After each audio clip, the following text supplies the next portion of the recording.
প্রথম কয়টা?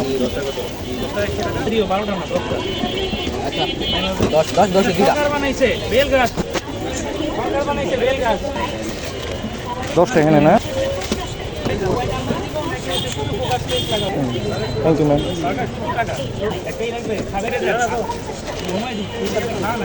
Thank you sir. জি বলেন।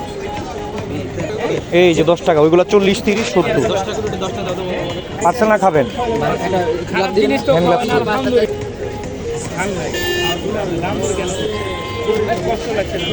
10টা দিব না?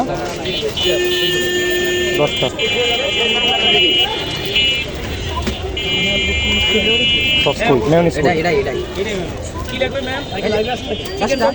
এখানে দিব তো বল 30 টাকা। 30 টাকা করে যথেষ্ট পরিমাণ দিয়ে দিচ্ছি। একটা চিকেন বল দেন আর 10টা 100 টাকা। 3টা চিকেন পপ দেন। 10 টাকা নিন। Thank you.